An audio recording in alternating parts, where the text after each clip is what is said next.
오늘부터 수요일 밤 예배 성경 역사와 또 오늘 우리에게 주시는 교훈들을 한번 찾아서 그렇게 말씀을 나누고자 합니다. 먼저 구약 역사와 구약의 성경에 관련되어진 여러 나라들, 중요한 나라들을 중심으로 구약의 역사 속에 하나님 어떻게 일하시는가 하는 것을 오늘 우리의 또 삶에 적용하는 그런 시간으로 같이 말씀을 보겠습니다.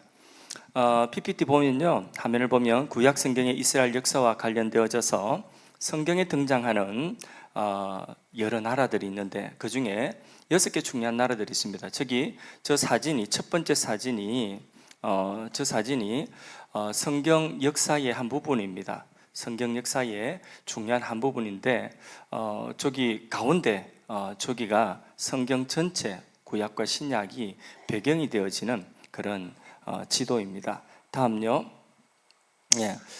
애굽이라고 하는 나라가 저기 있고요.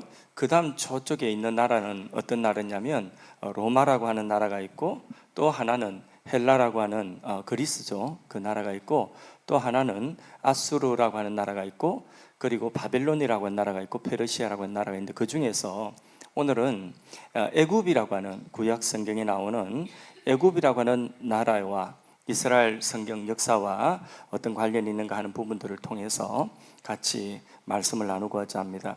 애굽은요, 인류의 4대 문명의 중요한 발생지죠. 고대 근동의 성경 역사에 굉장히 중요한 그런 지리적인 그 자리를 차지하고 있습니다. 근데 이 애굽은요, 왕년에 정말 대단한 나라였습니다. PPT 좀 보세요.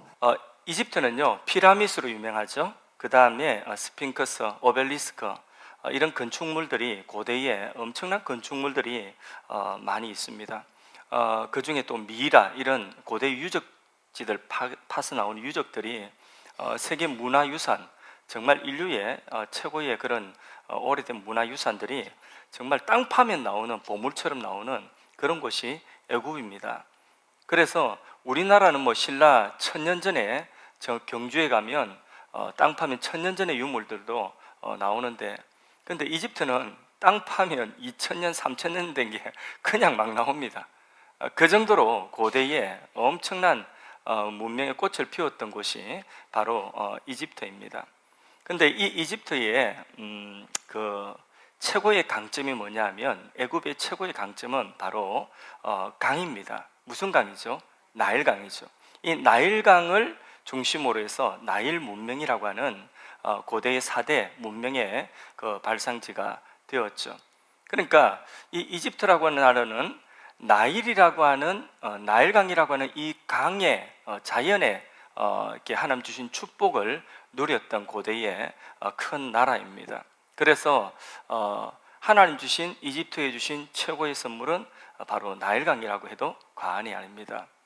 그런데 이 나일강을 중심으로 해서 이 고대의 이집트가 문명을 이루면서 굉장히 발전을 했는데, 성경을 보면 이 애굽이 이스라엘 민족을 붙잡아 놓고 노예로 부리고 있는 것이 나옵니다. 그러면서 장정만 60만이 넘고 100만이 되는 이 엄청난 노동력을 자본으로 삼아서 고대의 엄청난 경제 발전을 이루고, 그리고 고대의 근동에서 가장 강력한 나라로 그렇게 부상한 나라가 바로 애굽입니다. 이 애굽은 성경 전반에 걸쳐서 너무 이스라엘과 많은 연관이 있습니다. 그래서 성경 역사와 우리는 애굽에 대하여서 같이 연결해서 보는데, 먼저 이 애굽이 성경 역사 어디에 관련되어지냐면 창세기에 나오죠. 이 창세기, 일단 애굽은 창세기부터 등장하는데, 족장들이 아브라함이나 또 이삭이나 야곱이나 이런 족장들이 그 팔레스타인 땅에, 가나안 땅에 기근이 왔을 때에 어디로 내려가죠? 애굽으로 내려가려고 하죠. 왜요? 거기에 가면 양식이 있기 때문에. 그 양식이 왜 나온다고 했죠? 나일강이라고 하는 엄청난 강이 거기에 농산물, 엄청난 곡물을 생산하는 그 곡식 창고가 되거든요. 그러니까 웬만큼 기근이 오고 흉년이 와도 애굽에 내려가면 먹을 것이 있어요. 그래서 족장들이 애굽으로 양식 구하러 많이 내려갑니다. 창세기에 보면 그런 내용이 나오죠. 그리고 요셉이 애굽으로 또 팔려가는 내용이 창세기에 나오지 않습니까? 팔려가서 결국은 애굽에 뭐가 되죠? 총리가 되지 않습니까? 7년의 큰 기근이 있을 때에 요셉이 총리로서 세상의 빛을 발휘하게 되는 것이죠. 그게 창세기에 나오는 애굽의 내용입니다.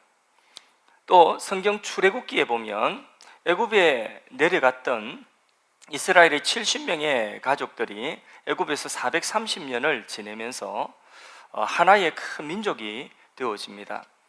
출애굽기를 딱 열면 창세기에는 70명으로 야곱의 족속들이 애굽에 내려갔는데, 그런데 출애굽기를 딱 열면 거기에 정말 많은 이스라엘 족속들이 한 민족을 이루어 있는 것을 보게 됩니다.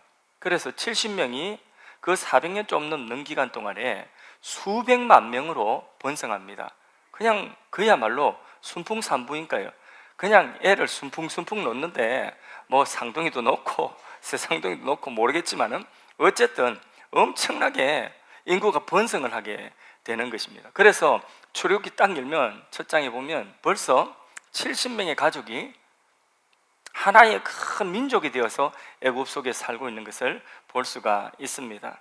이때 애굽은 강력한 국가로서 특별히 노동력이 그 당시에는 최고의 자본이거든요. 그래서 그 이스라엘 민족, 그 100만이나 되는 장정들의 그 이스라엘 민족의 노동력을 가지고 그 애굽이라고 하는 나라는 엄청난 건축물도 건축하고 경제적인 부를 이루면서 고대의 제국을 꿈꾸는 그런 나라였습니다. 근데 문제는 뭐냐면 히브리인들이 아기를 낳으면 너무 아기를 순풍순풍 잘 낳아서 얘들 인구가 기하급수적으로 늘어나는 것입니다. 그래서 어느 정도 인구가 급속히 늘어나냐면 이 애굽이 걱정할 정도로 얘들이 이렇게 아기를 많이 놓고 얘들이 이렇게 인구가 번성하면 그러면 혹시라도 반역을 하면 어떻게 되지? 걱정할 정도로, 또 바깥에서 이 셈족 위에 북방 민족이 쳐내려오면 얘들이 역시 셈족이잖아요. 같은 족속끼리 내통을 해가지고 반란을 일으키면 국가의 존립이 위태할 그런 정도의 위기감을 느낍니다. 이 애기들이 힘은 없는데 애기들이 인구가 많다 보니까, 그래서 국려지책으로 이 산하 인구 조절을 하죠. 어떻게 조절하죠? 남자아이가 태어나면 죽이는 거예요. 애굽의 나일강에 던져 죽이라고 하는 거예요. 아주 잔인한 명령을 그렇게 애굽이 내리게 되죠. 그래서 이스라엘 아이들은 출애굽기 처음 시작할 때 보면 남자아이가 태어나면 비극이에요. 그냥 그 아기를 애굽의 물에 나일강에 던져서 고기밥이 되든지 아그밥이 되든지 이렇게 물에 던져서 죽여야 되는, 지 부모가 그 아기를 갖다가 자기 손으로 던져 죽여야 되는 이런 비정한 명령을 애굽이 이스라엘 민족에게 내리게 되는 거죠. 이때에 출생한 아기가 누구죠? 모세라고 하는 아기 아니겠습니까? 이 모세를 지도자로 해서 이스라엘 민족이 애굽에서 나오는데, 근데 모세를 지도자로 하는 이 노예 민족, 이 히브리 민족과 그 당시 최고의 강대국인 애굽의 군대, 자, 둘이 붙으면 누가 이기겠습니까? 그냥 애굽을 나갈 수는 없겠고 애굽을 벗어나려고 하면 이 두 세력이 충돌해야 되는데, 이 노예들하고 당시 최고의 강력한 그 나라의 군사들하고 이 서로 충돌이 일어나면 누가 이기겠습니까? 그건 비교가 안 되는 거죠, 그죠? 당연히 애굽이 이기는 거죠. 근데 실제로는 누가 이겼어요? 이스라엘이 이겼죠. 애굽이 완전히 망해버렸습니다. 이스라엘이 이겼습니다. 누구도 상상치 못했던 그런 결과가 애굽에 부어지게 된 거죠. 그냥 애굽을 뒤집어 엎고 출애굽하게 된 것이죠. 자, 출애굽기의 내용은 이렇게 이스라엘 민족이 애굽을 어떻게 뒤집고 나왔는지 거기에 대한 자세한 내용을 출애굽기가 기록하고 있지 않습니까? 그래서 하나님께서는 출애굽기에 뭐라고 말씀하시느냐면 세계가 다 내게 속하였다. 하나님이 온 세계가 다 내게 속하였다. 엄청난 말씀을 선포를 하고 있습니다. 나라와 모든 민족, 모든 세계가 다 하나님께 속하였다. 그렇게 선언을 하십니다. 출애굽기 19장 5절 6절 말씀을 화면을 보시고 같이 한번 읽어보도록 하겠습니다. 세계가 다 내게 속하였나니, 좀 화면 넣어 주십시오. 예. 출애굽기 19장 5절 6절 말씀, 예, 같이 찾았으면 한번 읽어보겠습니다. 제가 큰 소리로 읽을게요. 세계가 다 내게 속하였나니 너희가 내 말을 잘 듣고 내 언약을 지키면 너희는 모든 민족 중에서 내 소유가 되겠고 너희가 내게 대하여 제사장 나라가 되며 거룩한 백성이 되리라. 너는 이 말을 이스라엘 자손에게 전할지니라. 아멘. 예, 세계가 다 내게 속하였다. 하나님께서는 온 세계가 하나님께 속하였다. 근데 그 하나님이 어떤 하나님이냐? 출애굽한 노예였던 히브리 민족이라고 하는 변방의 이 작은 민족의 하나님. 그러니까 그 당시의 세계관으로 보면 히브리인이라고 하는 민족신에 불과합니다. 이런 하나님께서 온 세계가 다 내게 속하였다. 언제 이런 말씀하시느냐? 온 세계의 최고 강대국인 이 애굽을 갖다가 뒤집어 엎으시고 거기서 200만 300만 되는 이스라엘 민족을 한 사람도 빠짐없이 출애굽에 나오시면서 하신 말씀이 세계가 다 내게 속하였다. 여러분, 하나님은 온 세계의 하나님이 되십니다. 온 세계와 모든 민족이 하나님께 속하였습니다. 예수님께서도 이 땅에서 하늘로 올라가시면서 이 땅에 교회를 남겨두시고 그 교회를 향하여서 뭐라고 말씀하셨습니까? 마지막에 지상명령이 너희는 모든 민족으로 가서 뭐 하라고 했습니까? 제자 삼아라. 모든 세계가 다 하나님께 속하였음을 신약과 구약이 다 같이 동일하게 말씀하고 있습니다. 결국 하나님의 관점은, 성경의 관점은 우리 한 사람 한 사람의 개인뿐만 아니라 온 세계가, 모든 민족이 다 하나님께 속하였고 하나님의 것임을 선포하고 하나님의 것으로 회복하는 역사가 성경의 역사인 것입니다. 그래서 여러분, 민족이라고 하는 개념을 아시죠? 이 민족이라고 하는 것은 이스라엘 민족, 모압 민족, 또 에돔 민족, 이렇게 민족이라고 하는 것은 그런 식으로 어떤 혈통이나 어떤 하나의 생활 공동체가 하나의 문화권을 이룰 때에 그걸 민족이라고 그렇게 말하죠. 그래서 우리나라는 한민족이다 이렇게 이야기하죠. 그죠? 예, 중국은 몇 개의 민족이 이루어졌죠? 예, 52개의 소수민족과 한족으로 되어진 나라가 중국 아닙니까? 이렇게 온 세계에는 정말 다양하게 많은 민족들이 각각의 특색을 가지고 그렇게 흩어져서 살고 있습니다. 이렇게 생활의 경계를 두고 다양한 민족이 있는 것은 하나님께서 계획하신 하나님의 계획이라고 보면 되겠습니다.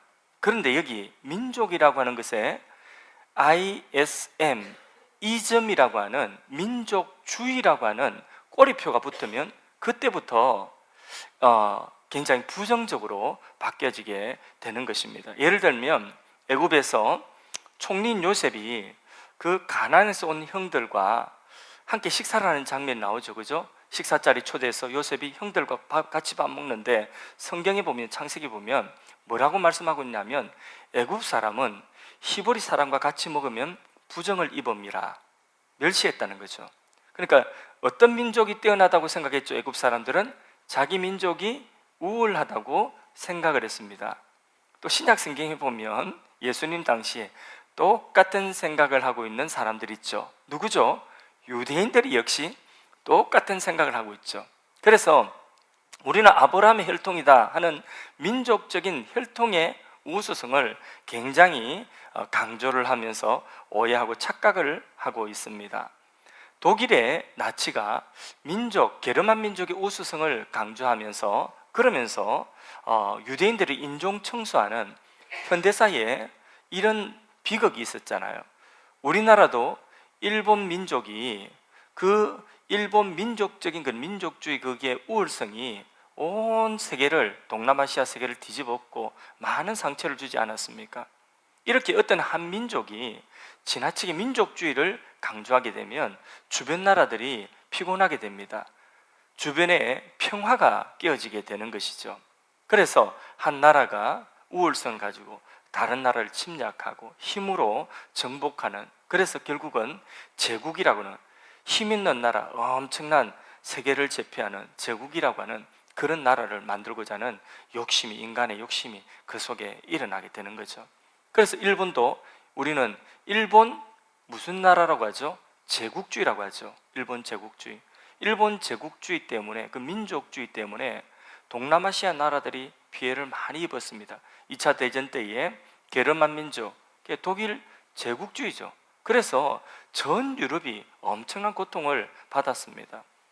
그래서 민족주의나 제국주의나 이런 것들은 하나님께서 디자인하신 것이 아니에요. 인간의 탐욕에서 나온 것입니다. 성경 역사 속에서 다윗이 위대한 왕인데, 그 다윗이 위대한 왕이라고 하는 여러 가지 내용 중에서 한 가지를 꼽으라면, 다윗이 그 나라를 세울 때에 다윗의 나라가 하나님 축복하셔서 강성한 나라가 되었습니다. 그런데 이 다윗의 나라가, 이스라엘 민족이 얼마만큼 그 당시에 힘이 셌냐면 애굽 저 위에 모든 고대 근동의 나라들보다 힘이 셌습니다. 다윗이 군사 인구 조사를 해보니까, 군대에 나와서 사울 군인들을 숫자를 계수해 보니까 얼마나 된 줄 아십니까? 130만 명. 예. 그러니까 전쟁에 나가 싸울 만한 사람들이 다윗의 때에 130만 명을 모을 수가 있었습니다. 그러면 그 130만 명이 어느 정도 크기인지, 어느 정도 힘인지 여러분 가늠이 안 가시죠? 그냥 숫자로 130만, 여러분들은 뭐 130억 이래도 놀라지도 않고 130조 이래도 놀라지도 않고 어차피 내 거 아니니까, 그죠? 예. 그렇게 130만이라고 하는 숫자는, 여러분 아수르가 최고로 힘이 있을 때에 북쪽 이스라엘 침략하고 예루살렘 포위할 때에 아수르 제국이 그 주력 군대가 몇 명이 예루살렘에 내려왔죠? 18만 5천. 그러면 다윗의 군대가 몇 명 모을 수 있다고요? 130만. 어떻습니까? 그 정도면 세계를 제패할 수 있는 힘이 있죠. 다윗은요, 마음먹으면 그 당시에 애굽도 점령할 수 있고, 그리고 저 유브라데 강 넘어가지고 아수르, 바벨론 다 점령할 수 있습니다. 그런데 하나님께서 다윗에게 이스라엘 민족의 거주의 한계를 정하셨어요.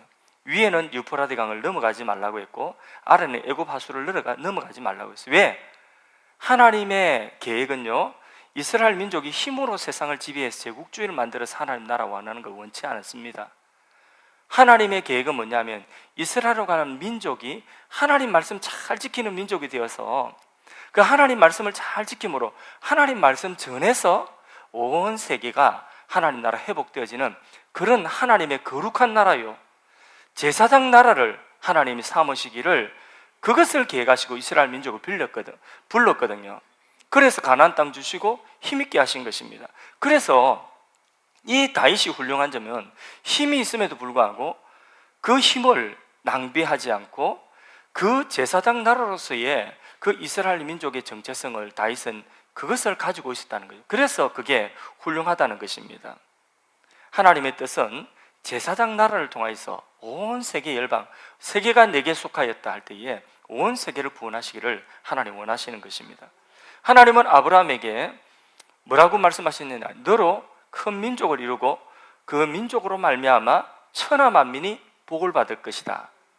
그 계획 속에, 그 민족이라고 하는 그 민족 계획 속에 누가 들어있죠? 메시아 예수 그리스도가 오셔서 십자가의 방법으로 온 세상을 구원하시고 회복하실 것을 말씀을 하고, 그게 하나님의 계획이거든요. 애초에 이스라엘 민족을 부를 때부터 그 계획 가지고 부르신 것입니다. 그리고 모세에게 아까 읽어드린 출애굽기 19장 5절 6절 말씀 중에 세계가 다 내게 속하여 있나니 너희는 열국 중에서 나의 소유가 되고 제사장 나라가 되어라, 이렇게 말씀을 하신 것이거든요. 그래서 하나님 백성들은 하나님 말씀대로만 살면 하나님께서 경제도 지켜주시고 국방도 지켜주시고 남의 나라 침략하면 하나님이 방패도 되어주시고, 그렇게 하나님께서 그 나라를 보호하시고 그 나라를 하나님의 나라를 통하여 세계를 하나님의 품 안으로 끌어들이고 하나님께로 와서 경배하게 하는 그런 제사장 나라가 되게 하시는 것입니다. 옛날이나 오늘이나 똑같습니다. 그래서 세계 모든 민족들은 바로 이 말씀을 들어야 돼요. 우리나라가 통치자들이 이 성경 말씀을 들어야 돼요.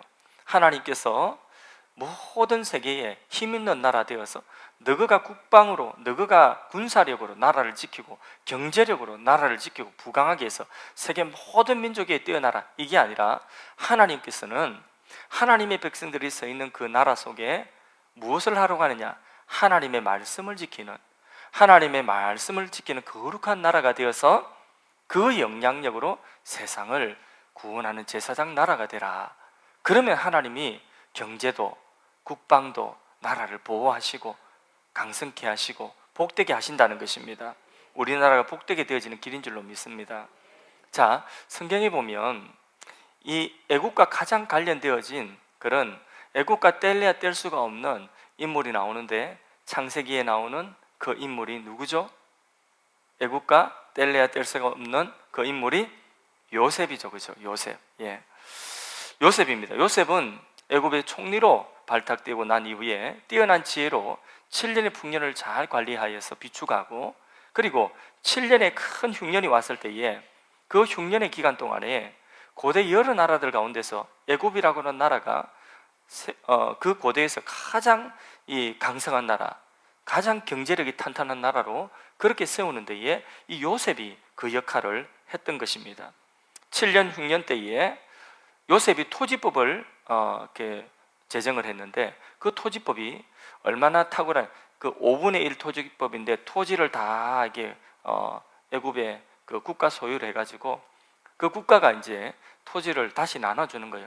농사짓게 해서, 그래서 5분의 1을 국가의 세금을 주고 5분의 4는 농사지은 사람이 먹도록 하라 하는, 거기에 이 요셉이 만든 토지법이에요. 그 기근통에. 근데 이게 언제까지 내려왔냐면요, 고대에 로마의 옥타비누스 황제 때까지 이 요셉이 만든 토지법이 그대로 거의 이어져 내려왔어요. 그러니까 얼마나 지혜로운 사람인지 모릅니다. 그래서 하나님이 주신 지혜로서 요셉이 그 애굽이라고 하는 나라를 갖다가 튼튼하게 하고, 그리고 그 기근통에 누구를 데리고 오죠? 애굽으로 자기 가족들을 데리고 오죠. 왜? 가난에 있으면 굶어 죽으니까. 그게 하나님 섭리거든요.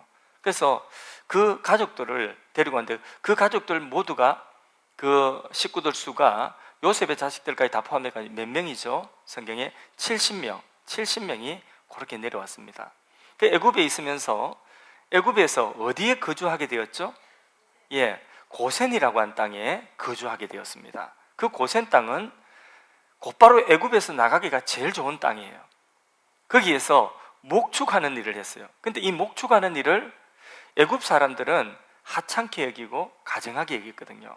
그래서 이 가증한 일을 하고 하찮은 일을, 그 일을 하면서 애굽하고 섞이지 않도록 했어요. 그 이스라엘 민족이 번성하면서 애굽과 혈통적으로나 모든 면으로 가능하면 덜 섞이도록 했어요. 왜요? 그 애굽에 요셉이 아무리 기반을 잘 닦고 있다 할지라도 애굽은 그들이 살 땅이 아니라 하나님께서 그 이스라엘 민족에게 이미 약속하신 땅이 있죠. 예, 그 땅이 어디죠? 가나안이죠. 가나안으로 가야 되니까, 그러니까 애굽에 있다 할지라도 고센 땅에서 목축하면서 그 애굽 사람들과 문화적으로나 모든 면으로 섞이지 않도록 가능하면 언제든지 하나님 부르시면 애굽에서 나갈 수 있도록 그렇게 고센 땅에 살게 하신 것입니다. 자, 이렇게 해서 그 요셉이 그런 장치를 다 해놓고 이스라엘 민족이 애굽에서 번성하며 사는데, 근데 이제 출애굽기 말씀을 보니까 어떤 사람이 일어났다고 했죠? 애굽의 왕 중에서 요셉을 알지 못하는 왕이 일어났다. 그래서 새로운 왕조가 세워지게 된 거죠. 그래서 요셉의 업적을 다 갈아엎어버린 거죠. 그렇게 해서 그때부터는 이스라엘 민족, 이 민족을 노예로 삼아서 부려먹게 되는 거죠. 자, 그렇게 하다가 이제 이스라엘 민족이 노예로 엄청나게 고생을 하거든요. 고통받는데 출애굽기에 보면 또 이 애굽과 관련되어진 중요한 한 인물, 성경 인물이 나오죠. 그 인물이 누구죠? 그 인물이 모세죠. 모세가 하나님께 부름받아 이스라엘 민족을 애굽에서 불러내는 출애굽의 역사의 중보자가 되는데, 근데 10가지 재앙을 통하여서 애굽의 재앙을 퍼붓고 애굽의 가짜 신들을 다 벌하고 하나님이 이스라엘 민족을 그 애굽에서 끌어내온데, 마지막 10번째 재앙이 뭡니까? 10번째 재앙이 죽음의 재앙, 장자의 재앙이죠. 그 장자의 재앙과 관련되어진 절기가 뭡니까? 유월절. 근데 성경에 그 유월절은 예수님을 예표하는 그런 유월절 어린 양 그런 내용이죠. 그러니까 성경 전반적으로 걸쳐서 이 애굽이라고 하는 나라는요, 성경 역사에 뗄 수 없는 하나님의 역사에 등장하는 중요한 나라예요. 이 나라를 우리가 같이 이스라엘 역사와 함께 공부하면서 하나님이 어떤 경륜을 가지고 이 세상을 움직이고 계신가 하는 것을 우리가 큰 눈을 가지고 이 시간을 통해서 같이 생각해 보자고요. 자, 마지막 10번째 재앙, 죽음의 재앙인데 여러분 한번 생각해 보세요. 자, 누군가 집안에 사람 죽었어요. 가족이 초상이 났어요. 그럼 초상 나면 그 집안의 가족들 전체가 하던 일 모두가 올스톱되죠, 그죠? 그래서 약속도 다 뒤로 미루고 모든 것들이 스케줄이 다 지연되거나 아니 미루어지거나 스탑되고 취소되는 것이 그 당연이죠. 당연한 거죠. 그런데 애굽 전체에 출애굽 사건이 있기 전에 애굽 전체에 모든 애굽 사람들의 집에 줄초상이 났습니다. 그럼 애굽이 지금 돌아가고 있는 거예요? 멈춘 거예요? 멈춘 거예요. 애굽은 지금 멈춘 거예요. 더 이상 돌아가지 않습니다. 그렇게 해놓고 하나님께서 이스라엘 백성들을 애굽에서 건져내십니다. 출애굽하게 되는 거죠. 누구를 통하여서? 모세를 통하여서. 그 출애굽 사건 얼마나 위대한 사건인지 모릅니다. 그렇게 나온 사람이 어림잡아도 200만에서 300만 정도 된다고 보면 되겠습니다. 그 많은 사람들이 애굽에서 막 줄줄이 나오는 그 행렬을 한번 생각해 보세요. 얼마나 엄청난 장관 아니겠습니까? 한번 상상을 해보세요. 엄청난 장관일 겁니다. 그렇게 애굽에서 하나님께서 이스라엘 백성들을 나오게 하셔서 그 행진이 어디로 들어갔죠? 바로 가나안에 들어간 것이 아니라 광야로 들어가게 된 거죠. 자, 광야에 들었을 때 이때부터 이제 진짜 길도 없는 거예요.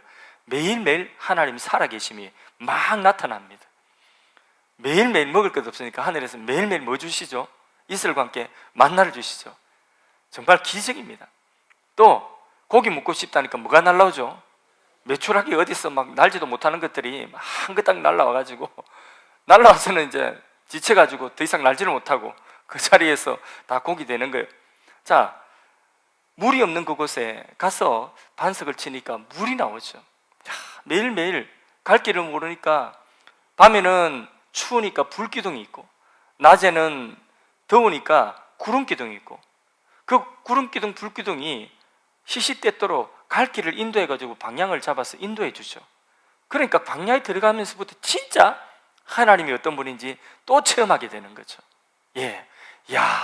이스라엘 민족, 이 노예들의 하나님, 민족신인 줄 아는데 이 하나님이 이런 어마어마한 하나님인지 그들은 이제 비로소 이제 목도하면서 체험하고 그 하나님을 경배하며 하나님의 법을 받기 시작하는 것입니다.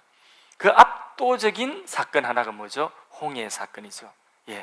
앞에 홍해가 가로막혀 있고 애굽에 이제 장례 초상 다 치르고 바로가 정신을 차리고 보니까 얼마나 악이 바치고 얼마나 분노가 일어나는지 나라에 있는 특별 군대 600대의 그 전차 부대를 끌고 그리고는 잡으러 오죠. 이스라엘 민족을 다시 막 분노가 차서 잡으러 오는데 어떤 일이 일어났습니까? 하나님께서 모세의 지팡이를 통하여서 홍해를 쫙 가르시고 그리고 그 홍해 속으로 이스라엘 민족이 다 들어갑니다. 그 뒤로 누가 따라 들어오냐? 애국 군대가 고스란히 따라 들어옵니다. 여러분 다 아는 이야기죠, 그죠? 다 아는 이야기라서 시시합니까? 파노라마예요. 파노라마. 전체 한번 쭉 훑는 거예요, 성경 역사를. 그래서 홍해 속으로 쫙 들어갑니다. 새신자는 너무 좋은 시간이라 이거 성경 역사를 전체적으로 한번 다 볼 수 있어요. 쭉 따라 들어갑니다. 그런데 말이 빨라요? 사람이 빨라요? 말이 빠르죠. 말이 바로 뒤에 쫓아가니까 근데 이스라엘 민족을 이게 붙잡지 못하도록 쫓아가지 못하도록 구름 기둥이 팍 가려가지고 앞이 안 보이게 해서 이 군대가 더 이상 나가지를 못하는 거예요. 이스라엘 민족이 다 애굽의 그 홍해를 건너고 나니까 물속에 다 들어와 있던 애굽 군대가 물 가운데 있는데 어떤 일이 일어났냐? 다시 물이 원래대로 합쳐지게 된 거죠. 그래 애굽 완전 망한 겁니다. 그리고 실제 역사를 보면 그 이후로는 애굽이 힘을 못 씁니다. 그 이후로는 이제는 애굽의 모든 힘이 거기서 다 끝난 거예요. 그래서 더 이상 제국이 아니에요. 힘이 다 빠져버리고 그 충격이 너무 큰 거예요. 예. 이런 하나님이 어떤 하나님이라고요? 이스라엘의 하나님이시다. 예, 완전히 막 애굽을 가지고 하나님 살아계심을 확실하게 보여준 거죠. 자, 그리고 나서 성경을 보면요, 애굽이 또 어디에 등장하냐면 역사에 애굽과 관련해서 솔로몬이라고 하는 다윗 다음에 그 왕이 등장하는데 이 솔로몬 때에 애굽이 또 나옵니다. 그런데 이 솔로몬이 실수를 참 많이 한 분이에요. 예. 성전 지은 건 잘했는데 실수 참 많이 한 분. 그 중에 가장 큰 실수가 열왕기상 3장 1절에 나오는데 애굽과 관련되어 있어요. 같이 한번 읽어보겠습니다. 솔로몬이 애굽 왕 바로와 더불어 혼인관계를 맺어 그의 딸을 맞이하고 다윗 성에 데려다가 두고 자기의 왕궁과 여호와의 성전과 예루살렘 주위의 성 공사가 끝나기를 기다리더라. 자, 출애굽한 이후에 500년 세월이 지났어요. 500년이 지나고 솔로몬이 왕이 되었습니다. 그런데 솔로몬이 왕 되고 누구를 왕비로 데리고 왔다고요? 애굽의 공주를 왕비로 데리고 왔습니다. 그것도 솔로몬의 유일한 왕비가 아니라 1000명 중에 한 사람으로 애굽의 공주를 데리고 왔어요. 그러면 애굽이 그 공주 보내고 싶겠습니까? 1000명 중에 하나인데 딸 보내고 싶겠습니까? 보내기 싫죠. 자존심 상하지 않습니까? 그런데 보냈어요, 안 보냈어요? 보냈어요. 그 말은 누가 힘이 세다는 거예요?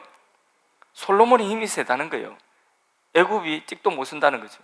옛날에 500년 전에만 해도 히브리 노예로 채찍으로 때리고 일식이 먹던 노예들인데 산에 아이 태어나면 그 아이 물에 나일강에 집어 던져도 그래도 찍소리를 못하던 그런 민족인데 500년 지난 이후에 격세지감입니다.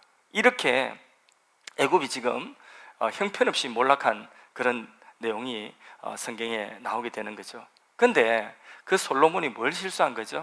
예, 그렇게 데려와가지고 각국의 공주들을 데려와가지고 그래서 그게 말하자면 볼모로 데려 정략 결혼이거든요. 까불면 너희 공주 죽어 이러면서 데리고 온 거거든요. 그런데 문제는 그 데리고 온 공주들이 뭘 가지고 왔어요? 저마다 우상을 다 가져왔어. 애굽의 우상 다 가져와가지고 그러니까 1000명의 아내를 다 이게 다 돌볼 수 없잖아요. 솔로몬 지가 무슨 능력이 있다고 지가 하라고 해서 죄송한데 그 혼자 무슨 능력이 있다고 1000명의 아내를 갖다가 다 돌볼 수 있겠습니까? 그러니까 다 돌볼 수 없으니까 허용을 해주는 거예요. 자기 민족 그때 섬기던 우상들을 가지고 허용을 다 해준 거예요. 그래서 각국에서 온 우상들 그는 짬뽕 우상나라가 되어버린 거예요. 그 이후 솔로몬 이후 나라가 나누어지게 됐죠. 남왕국과 북왕국으로 그렇게 나누어지게 된 것입니다. 여러분, 이렇게 솔로몬 이후에 나라가 우상을 섬기니까 그러니까 죄악의 길로 가니까 하나님께서 애굽을 다시 고개를 들게 하셨어요. 이스라엘 민족이 하나님 제대로 못 섬기니까 우상 섬기는 나라 되어버리니까 하나님은 그렇게 힘 빠져있던 애굽을 다시 고개 들게 하셔서 이 애굽 왕 시삭이 올라와가지고 예루살렘과 그리고 이스라엘 민족에 침략해가지고 그 왕궁에 있는 것들을 다 빼앗아가지고 성전에 있는 것, 왕궁에 있는 보물을 다 탈취해가는 그런 애굽이 다시 몽둥이가 되는 그런 게 또 이스라엘 역사에 나오게 되는 것입니다. 이렇게 이스라엘 하나님의 백성들의 힘은 어디에 있습니까? 하나님께 있는 것입니다. 국가의 안보, 경제, 모든 것이 다 어디에 있습니까?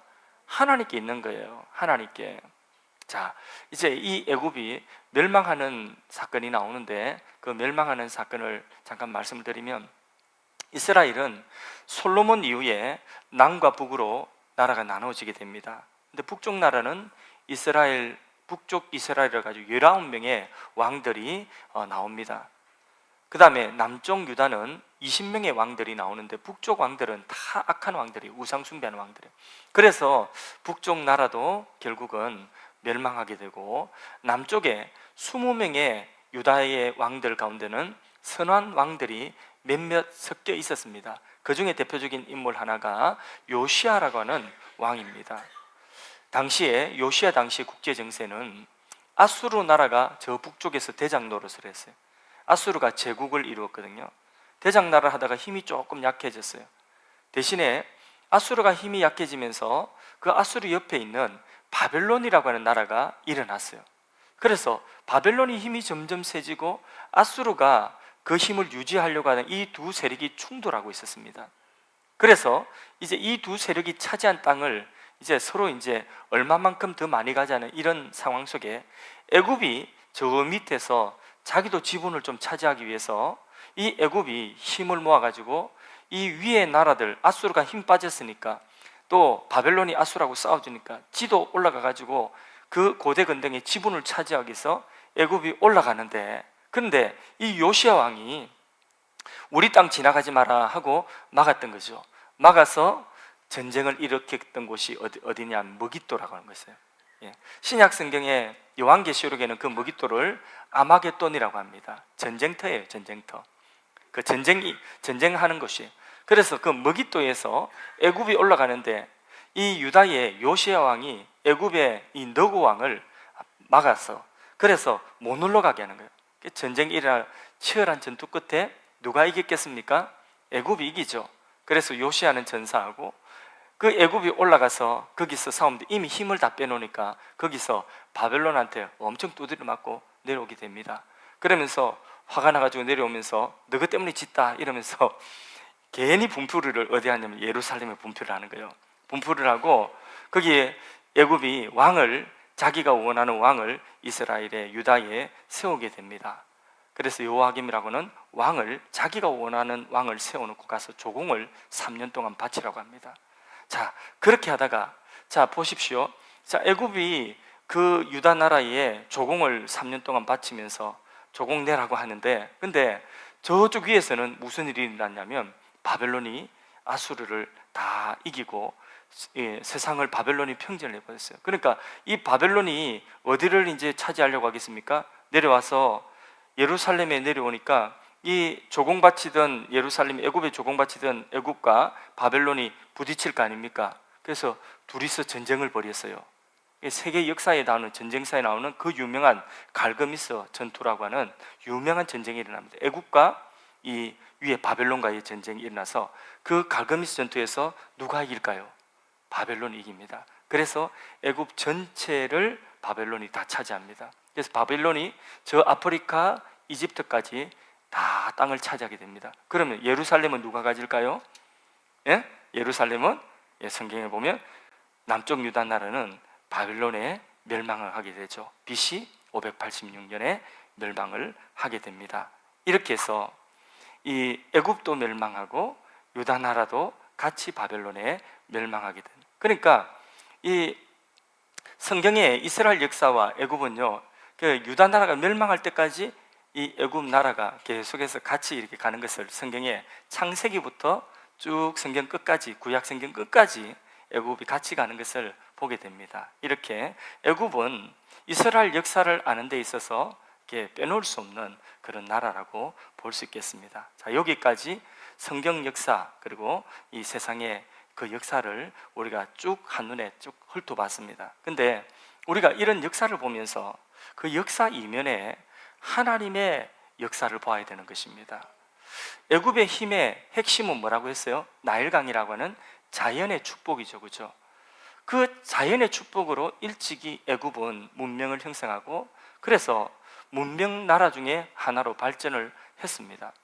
그런데 그렇게 발전을 했음에도 불구하고 결국은 하나님께서 그 나라가 죄악에 간영하고 그 나라를 하나님께서 심판하시니까 어떤 일이 일어나죠? 자, 애굽의 강이 다 무엇으로 변했어요? 피로 변했죠. 그 축복이 아니라 이제 더 이상 축복이 아니라 저주가 되었어요. 재앙이 되었어요. 그러니까 하나님 주신 자연의 선물도 축복이 될 수도 있고 저주가 될 수도 있다. 그게 누구에게 달렸다고요? 하나님에게 달려요. 애굽이 자랑하던 것이 결국은 애굽의 재앙이 될 수가 있다는 거죠. 이 세상에 자연의 축복도 어떤 축복도 하나님이 축복해 주시는 한에 있어서 그게 축복이 되는 거예요. 아무리 자랑하는 그 장점도 하나님께서 축복하지 않고 그것을 화되게 하시면 그게 화가 되는 거예요. 여러분 열심히 일하고 농부가 열심히 일해서 그 땅에 많은 소산을 거두는 그게 축복이에요. 그런데 그 축복이 또 저주가 될 수도 있어요. 하나님이 우리가 열심히 일해가지고 돈을 많이 버는 거, 그 재물이 많아지는 게 축복이 될 수 있어요. 그런데 그것은 하나님이 복 주시는 한해 그게 축복이에요. 그것이 하나님의 은혜가 끊어지면 저주가 될 수 있습니다. 돈 많이 벌어가지고 집안에 분란이 일어나고, 돈 많이 벌어가지고 남편이 엉뚱한 짓 하고, 자식들이 엉뚱한 짓 하고, 돈 많이 벌어가지고 형제끼리 싸우고 집안이 파탄나고. 그러니까 그 돈이 축복이 되지 않으면, 하나님이 복되게 하시지 않으면 아무리 많은 돈이라도 복이 될 수 없습니다. 우리가 많은 수고를 한다 할지라도 하나님이 복되게 하셔야지 그 수고가 복이 되는 거예요. 하나님께서 복되게 하셔야지 그게 복이 된다는 것을 애굽의 나일강이 우리에게 말해주고 있는 것입니다. 애굽의 역사가 우리에게 말해주고 있는 것입니다. 그런데 이 세상 역사에 방금 제가 말씀드린 그 내용만 해도 창세기부터 이 역사서 마지막까지, 유다가 멸망할 때까지, 애굽이 멸망할 때까지 그 오랜 시간의 역사를 그냥 짧은 몇 분 동안에 다 말씀을 드렸는데, 이게 세계의 역사, 몇천 년의 역사예요. 그런데 이 역사 속에 하나님이 보이지 않는 손이 있는 거예요. 하나님이 이루고자 하는 역사가 있는 거예요. 하나님이 이루고자 하는 역사는 뭐예요? 그 숨은 역사는 뭡니까? 구원의 역사예요. 구원의 역사. 자, 애굽에 이스라엘 민족이 70명이 들어가서 거기에 요셉이 총리가 되어져 있고, 거기서 430년 동안 민족이 되고, 그 민족이 애굽에서 노예인데 도무지 나올 수 없는데 애굽의 그 죄악의 간영함을 하나님이 다 뒤집어 엎으시고 심판하시고 그들을 고스란히 데리고 오시고, 애굽이 강해졌다가 약해졌다가 막 이런 모든 것들, 자, 그 역사 이면에 무엇이 들어있느냐? 하나님의 구원의 역사가 있는 거예요. 하나님께서 이스라엘 민족을 택하시고 그 민족을 통하여서 하나님께서는 메시아가 나게 하시고 온 세상을 구원하는 그 구원의 역사의 제사장 나라로 이스라엘 민족을 세웠기 때문에 이미 7년의 기근통에 없어야 되는 70명 다 굶어 죽어야 되는 그 70명, 세상에 많고 많은 사람들 가운데 수도 없이 많은 사람 굶어 죽는데 70명 굶어 죽었다고 세상 누가 알아줍니까? 역사책에도 남지도 않았습니다. 그런데 그 70명, 미약한 그 70명의 아브라함의 후손들을 어디로 내려가게 하셨어요? 애굽으로 내려가게 하셨어요. 거기에 누가 예비하고 있어요? 요셉이 이미 준비되어져 있는 것입니다. 그리고 그곳에서 나오면 순풍순풍 민족을 이루게 되고, 그 민족을 한 사람도 해함이 없이 그냥 고스란히 유월절 사건을 통하여서 그렇게 자랑하던 애굽의 나일강을 재앙으로 바꿔버리고, 그리고 그들을 다 가나안 땅으로 들이는 이분이 누굽니까? 우리 하나님 아니겠습니까? 왜요? 이 민족 가지고 제사장 나라 되라고 하나님께서는 하나님의 이 큰 구원의 계획을요, 세상 역사를 통하여 이런저런 일들을 통해서 하나님의 구원 역사에 그 물줄기가 흘러가게 하시는 것입니다. 하나님께서 약속하신 대로 민족이 되었을 때 이스라엘 민족이 애굽에서 학대를 받아서 노예 생활에서 벗어나고자 하는 그런 간절한 열망이 있었겠죠, 그죠? 예, 여기서 벗어나면 좋겠다. 막 그런 게 아니. 그래서 성경에 보면 그들이 그 학대로 인하여서 부르짖었다고 말씀을. 못 살겠다, 여기서 너무 힘들다. 자식 놓으면, 아들 놓으면 전부 다 아그밥 던져야 되지, 못 살겠다, 이런 부르짖음이 있었거든요. 그 부르짖음에 더하여서 이스라엘 민족이 그렇게 이제는 더 이상 애굽에서 살고 싶은 마음이 안 생기는 것입니다. 그 때에 딱 맞춰서 하나님께서는 모세라고 하는 사람을 그 물에서 건져내어서 하나님이 모세에게 사명을 주시고 출애굽의 위대한 역사를 이루게 하시는 것입니다. 이스라엘이 강해서가 아니라 그 역사 이면에 무엇이 있죠? 하나님의 구원의 계획이 있는 것입니다. 그 구원의 계획을 모든 역사를 통하여서 하나님은 보이지 않는 손으로 다 움직이고 있는 것입니다. 이 위대한 역사의 주인이 되시는 하나님이 우리의 하나님 되십니다. 하나님을 경외하고 하나님을 두려워하고 하나님을 경배할 수 있기를 바랍니다. 이런 성경 역사를 보면서 우리는 자연과 나라들을 경영하시는 유일하신 분이 누구냐? 창조주, 주권자 하나님이시다. 그 하나님 앞에 겸손하게, 세상에 오늘도 역사가 흘러가고 있는데 이 역사 속에 하나님의 보이지 않는 역사는 무슨 역사라고요? 구원의 역사예요. 구원의 역사. 예수님 다시 오시는 그날까지 구원의 역사를 하나님의 세속 역사 속에 감추어서 흐르게 하시는 것입니다. 여기에 많고 많은 건물들이 있죠. 하늘도시, 공항, 신도시 이후로 하늘도시 여기에 수도 없이 많은 건물들이 지어지고 있지 않습니까? 이 도시가 발전하고 있지 않습니까? 많은 사람들이 들어 움직이고 저마다 아파트 짓고 막 짓고 하는데 여기에 보일동 말동 우리 좀 봐달라, 여기에 구원이 있다, 여기 생명이 있다 하고 성탄절 불빛을 쫙 밝히고 여기에 산 모퉁이 밑에 길가에 조그만한 이 땅 위에 교회가 하나 세워졌어요. 많고 많은 건물들 중에 그 속에 작은 건물 하나뿐이죠, 그죠? 그런데 이 세상에 하늘도시 영종도가 발전되어지는, 인천이 발전되는 이 발전의 역사 속에 그 속에 면면이 흐르는 구원의 역사가 흘러가고 있어요. 그 역사가 바로 여기에 우리 하늘사랑의 교회, 그리고 여기 앉아있는 여러분과 여러분의 가정을 통하여 우리 자녀들을 통하여서 이 구원의 역사가 흘러가고 있는 줄로 믿습니다. 그걸 보는 눈을 우리가 가져야 되는 것입니다. 그 하나님의 구원 역사에 우리는 지금 쓰임받고 있습니다.